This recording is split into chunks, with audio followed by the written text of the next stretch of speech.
உங்களுக்கு இறங்கும்படி கர்த்தர் காத்திருப்பார். அவருக்கு காத்திருக்கிற அனைவரும் பாக்கியவான்கள். காத்திருக்கிற கர்த்தர். அல்லேலூயா. நாம பெற்றுக்கொள்ள காத்திருக்கிறோம்.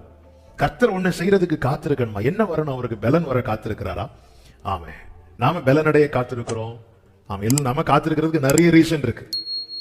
ஆனா கர்த்தர் காத்திருக்கிறதுக்கு என்ன ரீசன்? ஒண்ணுமே இல்லையே.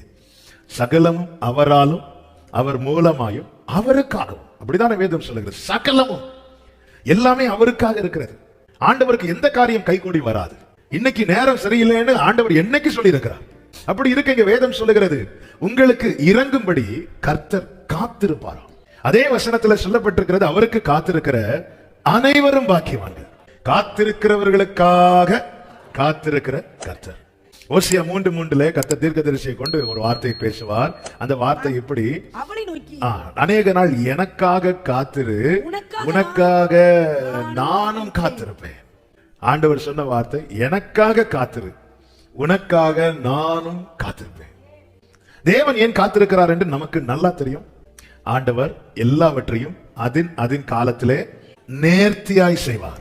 அதனாலதான் சங்கீதக்காரன் சொல்லுகிறான், தேவரீர் எழுந்தருளை சீயோனுக்கு இறங்குவீர், அதற்கு தயவு செய்யும் காலமும் அதற்கான நேரமும் வந்தது.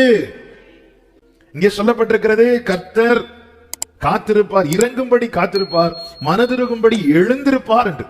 அப்ப அவருடைய வேலை வரும் வரைக்கும் கர்த்தர் காத்திருப்பார். அவர் அமர்ந்திருப்பார், அவர் பொறுமையாயிருப்பார். அவருடைய வேலை வரும்போது காத்திருக்கிறவர்களுக்கு இரக்கம் செய்யவும், அவர்களுக்கு வேண்டிய காரியங்களை செய்து முடிக்கவும் கர்த்தர் எழுந்திருப்பார்.